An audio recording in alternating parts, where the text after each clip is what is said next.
भड़ास निकाल लेना। मुझे तुम्हारी इस सलाह में कोई दिलचस्पी नहीं है। मैं एक मॉडर्न गर्ल हूँ और मुझे यह सिखाया गया है कि सुबह के वक्त गुड मॉर्निंग और शाम के वक्त गुड इवनिंग और रात में गुड नाइट बोलना चाहिए। देखो आफरीन, जिस तरह तुम सलाम करती हो यह मुसलमानों का तरीका नहीं है, बल्कि यह गैर मुस्लिमों का तरीका है। इस्लामी तरीका यह है कि जब भी कोई औरत किसी औरत से मिले तो उसे चाहे कि इस तरह सलाम करे, अस्सलाम वालेकुम व रहमतुल्लाहि व बरकातुहू। मेरे गुड मॉर्निंग, गुड इवनिंग और गुड नाइट कहने में क्या बुराई है? उसमें सबसे बड़ी खराबी यह है कि यह गैर मुस्लिमों और अंग्रेजों का तरीका है। शरीयत की निगाह में उसकी कोई हैसियत नहीं है। उसके बरखिलाफ में जिस तरह से तुम सलाम करती हो यह हमारे प्यारे नबी सल्लल्लाहु अलैहि वसल्लम का तरीका रहा है। इसी तरह से सहाबे कराम, ताबीन एज़ाम, फुक़हाए कराम और मुहद्दिसीन और अकाबर दीवाबंद सलाम किया करते थे। अच्छा, मुझे यह बतलाओ कि अस्सलामु अलैकुम व रहमतुल्लाहि व बरकातुहू का मानी और मतलब क्या है? उसका मानी है कि तुम्हारे ऊपर सलामती नाजिल हो और तुम्हारे ऊपर अल्लाह ताला की बरकत और रहमत नाजिल हो। क्या सलाम करने पर भी मुसलमानों को सवाब मिलता है? जी हाँ, हदीस शरीफ में आता है कि जो शख्स लफ्ज़ अस्सलाम वालेकुम से सलाम करता है अल्लाह ताला उसके लिए 10 नेकियां लिख देते हैं, और जो शख्स अस्सलाम वालेकुम व रहमतुल्लाह के जरिए सलाम करता है अल्लाह ताला उसके लिए 20 नेकियां लिख देते हैं, और जो शख्स मुकम्मल सलाम करता है अल्लाह ताला उसके लिए 30 नेकियां अता फरमाते हैं। अगर कोई हमें सलाम करे तो उसका जवाब किस तरह देना चाहिए? कुरान मजीद में अल्लाह रब्बुल इज्जत का इरशाद है कि उसका मतलब यह है कि जब हमें कोई शख्स अस्सलामु अलैकुम व रहमतुल्लाहि व बरकातुहू। वालेकुम अस्सलाम व रहमतुल्लाहि व बरकातुहू। अस्सलामु अलैकुम व रहमतुल्लाहि व बरकातुहू। वह शहरे मोहब्बत जहाँ मुस्तफा है वहीं घर बनाने को दिल चाहता है। वह शहरे मोहब्बत जहाँ मुस्तफा है वहीं घर बनाने को दिल चाहता है। वो सोने चांदी सी मीठी नजर में बसाने को दिल चाहता है।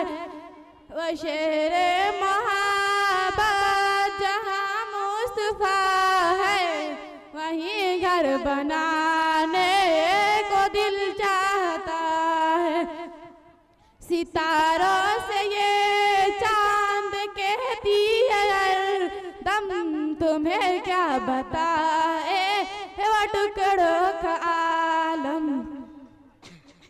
इशारे में आका का इतना मजा था कि फिर टूट जाने को दिल चाहता है। अस्सलाम वालेकुम रहमतुल्लाह। बचपन की सहेली और पहचानने से इनकार। ओफो, आप तो बुरा ही मान गई। आपने दरअसल मेकअप इतना किया है कि मैं सोच में पड़ गई अब शबाना हो या कोई और। लीजिए, आपने तो हम पर तंज ही शुरू कर दिया। नहीं बहन, मैंने तंज नहीं शुरू किया बल्कि आपके उस हुलिया को देखकर तवज्जुब हुआ। क्यों बहन, किस चीज पर तवज्जुब हुआ आपको? आपके उस मेकअप पर। क्या मेकअप करना और सजना संवरना हमारे लिए जायज नहीं है? अरे बहन, सजना संवरना हमारे लिए जायज तो है, लेकिन उस तरीके से नहीं जो आपने इख्तियार कर रखी। क्यों बहन, हमारे लिए उस तरीका में कौन सी बुराइयां है? अरे बहन, होठों पर लिपस्टिक और नाखूनों पर पॉलिश लगा रखी है। और सुनो मेरी प्यारी बहन, उन चीजों में तो सुअल की चर्बी मिली रहती है और अल्लाह ताला उस जानवर को बाल बाल को हराम इकरार कर दिया, और हम इसी हराम चीजों को अपने होठों और हाथों को सजाते हैं। लीजिए, आपने तो हम पर तंजन ही शुरू कर दिया। छी छी बहन, आपने किस चीज का नाम ले लिया? और सुनो बहन, इसके लगे रहने से ना तो सही नमाज हो सकती है और नहीं कुरान पाक को हाथ में ले सकते। ऐसी औरत जिस घर में रहेगी फरिश्ते भी उस घर में दाखिल नहीं होंगे। अरे बहन आपने तो हमें डरा ही दिया, लेकिन हमारे सजने संवरने का कोई तो तरीका होगा। हाँ हाँ बहन, क्यों नहीं, बताओ फिर क्या हुआ तरीका है। हम मुसलमान औरतें सुबह उठकर क्रीम पाउडर और लिपस्टिक और नाखून पॉलिश करने की जगह वजू के पाक साफ पानी को अपने चेहरे पर लगाए, फिर काजल की जगह कुरान पाक की लोरी को अपने आंखों में लगाए और लिपस्टिक की जगह कुरान पाक की तिलावत से अपने होठों को सजाए। यही चीजें हमारे चेहरे को चमका सकती है। नाजमा बहन, बातें तो बहुत अच्छी लग रही है, थोड़ा और बता दो ना, बड़ी मेहरबानी होगी। अच्छा तो फिर सुने मेरी प्यारी बहन, हम औरतों की खूबसूरती शक्ल सूरत से नहीं बल्कि हमारी खूबसूरती दिल की पाकीज़गी है। हमारा जेवर और श्रृंगार सर में वहाया है, हमारा लिबास रेशम और चमकीले कपड़े से नहीं बल्कि हमारे सलीका मंदी है। और यह भी याद रखो, अगर अल्लाह ताला तुमको कम खूबसूरत बनाए है तो उस पर गम मत करो, इसलिए कि दुनिया में तुमसे भी कम खूबसूरत जीते हैं। और अगर अल्लाह ताला तुमको खूबसूरत बनाए है तो उस पर गुरूर और तकब्बुर मत करो, इसलिए कि दुनिया में तुमसे भी ज्यादा खूबसूरत मौजूद है। और अल्लाह ताला का इरशाद है कि ऐ मुसलमान औरतों, अपने घरों में बावकार बैठी रहो और जमाने जियालत की तरह बनाओ। बात आई आपको समझ में? अस्सलाम वालेकुम रहमतुल्लाहि व बरकातहू। वालेकुम अस्सलाम। अस्सलामु अलैकुम रहमतुल्लाहि व बरकातहू। वालेकुम अस्सलाम व रहमतुल्लाहि व बरकातहू। क्या बात है तौफीका, इतने गुस्से में इतनी जल्दी कहाँ जा रही हो? सब ठीक तो है ना? कुछ भी ठीक नहीं है, मेरे तो किस्मतें ही फूट गई है, बर्बादी मेरी मुकद्दर बन गई है। आज मैंने अपने शहर शमसुद्दीन मियाँ से झगड़ा कर लिया है, लिहाजा अब मैं कारी नसीम साहब की कस्मी की अदालत में निकाह खत्म कराने जा रही हूँ। अगर उन्होंने मेरे निकाह खत्म नहीं किया तो मैं जहर खाकर अपनी जान दे दूंगी और अपने बच्चों को भी जहर खिला दूंगी। अस्तगफिरुल्लाह, ला हौला ला कुव्वता इल्ला बिल्लाहिल अलील अजीम। कहीं तुमने शराब तो नहीं पी रखी हो? इन बातों से तौबा करो। कैसी बाकी बातें कर रही हो? क्या मामूली झगड़ों की वजह से यह अनमोल और मुकद्दस रिश्ते हमेशा के लिए तुम खत्म करना चाहती हो? अपनी तकरीरें बंद करो अफसाना। मैं कितनी मुश्किल और तंगी की जिंदगी जी रही हूँ, तुम्हें उसका एहसान तक ना होगा। आज तक मेरे मियाँ ने मेरे आंखों में आंसू के अलावा क्या दिया है, लिहाजा अब मैं और ज्यादा बर्दाश्त करने वाले नहीं हूँ, बल्कि हमेशा के लिए इनसे छुटकारा पाना चाहती हूँ। मेरी प्यारी बहन, जरा अपने गुस्से पर काबू करो। जो औरत अक्लमंदी होती है वह गुस्से की हालत में कोई फैसला नहीं करती है, और तलाक तो बहुत संगीत और नाजुक मामला है, लिहाजा उसमें अक्लो तदब्बुर और गौर फिक्र से काम लेने की ज़रूरत है। ऐसी ना कि तुम्हारा ये गुस्से तुम्हें हमेशा के लिए इस मुकद्दस रिश्तों से दूर कर दे और तुम जिंदगी भर अपने फैसले पर रोते रहोगे। आप सल्लल्लाहु अलैहि वसल्लम का इरशाद है कि जो औरत बेला वजह अपने शहर से तलाक की मातालबी किया तो उसकी जन्नत की खुशबू तक नसीब नहीं होगी। दूसरे हदीस में है, हलाल और जाहिर चीज़ों में अल्लाह ताला की नज़दीक सबसे नापसंदीदा चीज़ तलाक है। लिहाजा मामूली बातों को लेकर मामूली बातों को लेकर अस्सलामु अलैकुम व रहमतुल्लाहि व बरकातहू। वालेकुम अस्सलाम रहमतुल्लाहि व बरकातहू।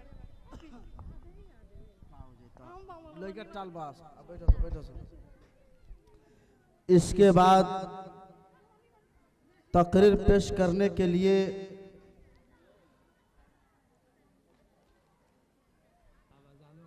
I invite to Asma Parveen, come on stage. Asma Parveen.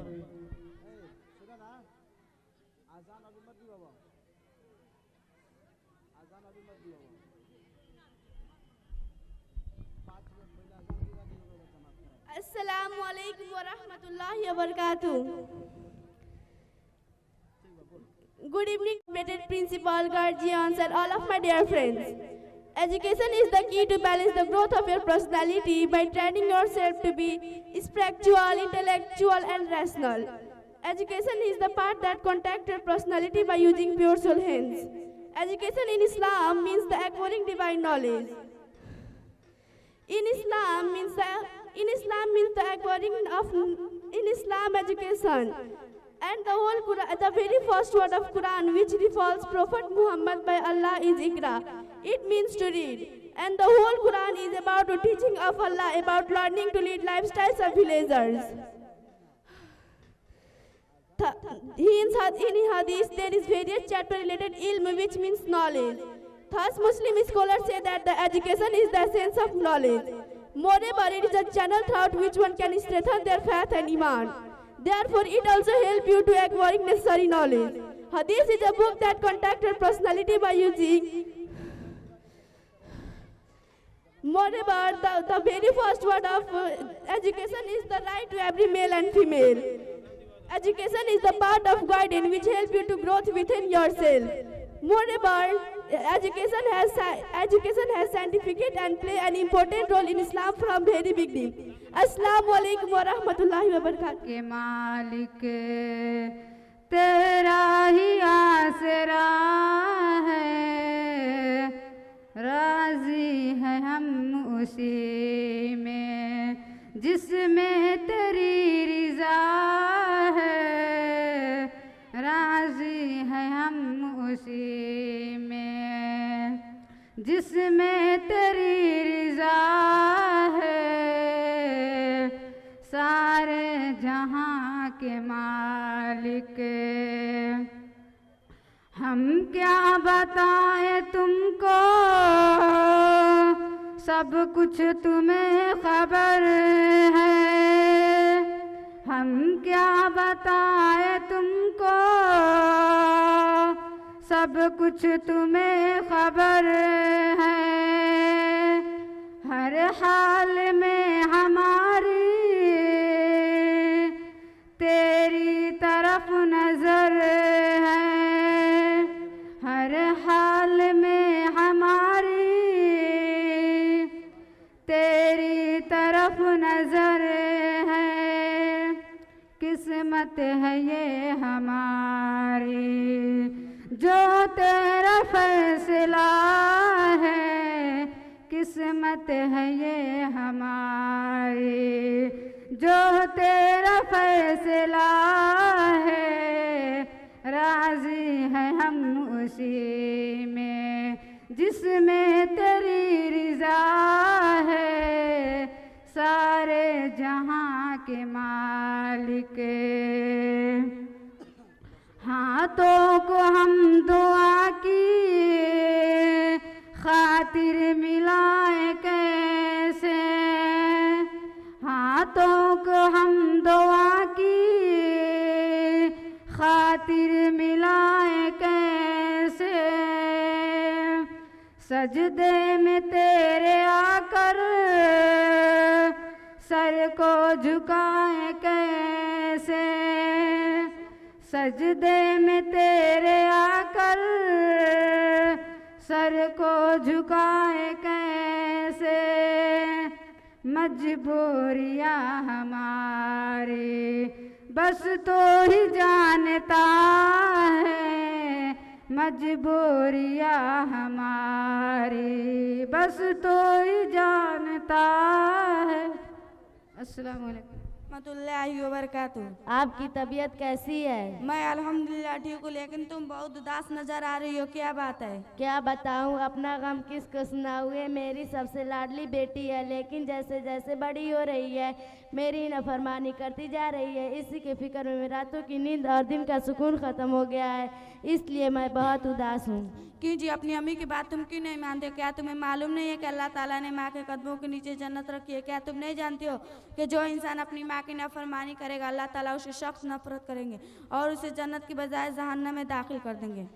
मुझे मालूम है और मैं ये भी जानती हूँ कि माँ बाप की नफरमानी करने वाला इंसान दुनिया में खुश नहीं रह सकता, और जब उसकी औलाद होगी तो अभी उसकी नफरमानी करेगी। जब तुम जानते हो तो फिर तुम अपनी माँ की नफरमानी क्यों करती हो? इसलिए कि मेरी माँ ने मेरा हक नहीं अदा किया।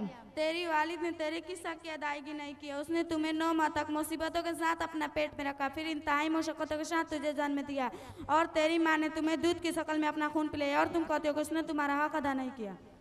नहीं अपा, मेरा मतलब ये नहीं था, बल्कि मेरा मतलब ये है कि जब किसी औरत को अल्लाह ताला औलाद से नवाजे तो माँ की 3 जिम्मेदारियाँ होती है।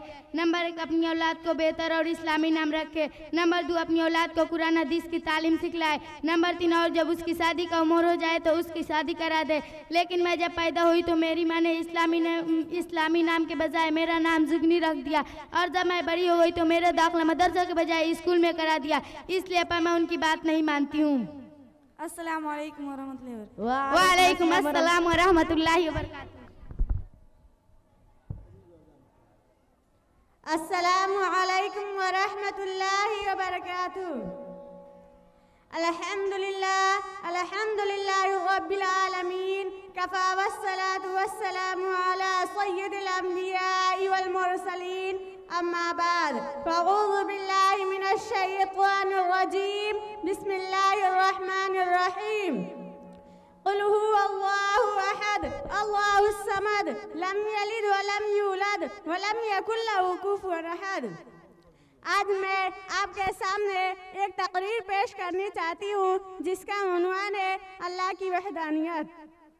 अल्लाह ताला की वहदानियत तौहीद इस्लाम का बुनियादी सुतून और ईमान की बुनियाद है। इसका मतलब यह कि अल्लाह ताला अपनी ज़ात व सिफ़ात और हुकूक में अकेला है, उसका कोई शरीक नहीं और ना ही कोई उसके बराबर। इस्लामी तालिबात के मुताबिक तौहीद को 3 अहम पहलुओं से समझा जा सकता है। ज़ात में वहदानियत, तौहीद फिर ज़ात। इसका मतलब यह कि अल्लाह ताला अपनी ज़ात में अकेला है, कोई शरीक नहीं, कायनात को बनाने और चलाने में उसका कोई हिस्सेदार नहीं, कोई औलाद या वालिदैन नहीं, जैसा कि सूरतुल इखलास में फरमाया गया है। ना उसकी कोई औलाद है और ना वह किसी की औलाद है। तक़सीम से पाक, वह किसी अज्जा से मिलकर नहीं बना, वह अहद यानी एक है। सिफ़ात में वहदानियत, तौहीद फिर सिफ़ात। इसका मतलब यह है कि अल्लाह ताला की सिफ़ात जैसे इल्म, कुदरत, देखना, सुनना बेमिसाल और लामहदूद है। कमाल की हद इंसानों में भी सुनने और देखने की सिफत होती है, लेकिन अल्लाह के सुनना और देखना कामिल और गैर फ़ानी है, जबकि इंसान मोहताज है। अस्सलामु अलैकुम व रहमतुल्लाहि व बरकातुहू। शबनम खातून बिनते मोहम्मद शरफ आलम।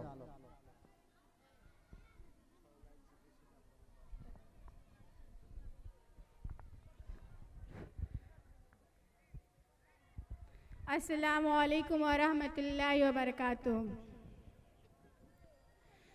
बुलबुल तेरे होठों पे ये किस का तराना है, बुलबुल तेरे होठों पे ये किस का तराना है, सरकार की आमद है, सरकार की आमद है, मौसम भी सुहाना है, बुलबुल तेरे होठों पे। पूछा न करे कोई ये किसका ज़माना है, पूछा न करे कोई ये किसका ज़माना है, आका की नबूवत है, आका का ज़माना है, आका की नबूवत है, आका का ज़माना है, बुलबुल तेरे होठों पे ये किस का तराना है, सरकार की आमद है, मौसम भी सुहाना है, बुलबुल तेरे होठों पे।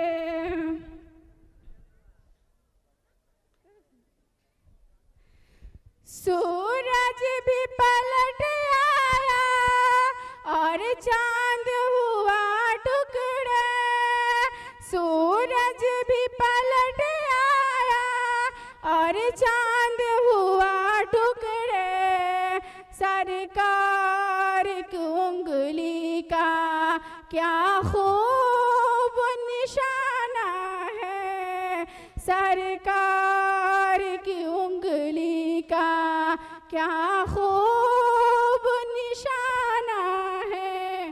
बुलबुल तेरे होठों पे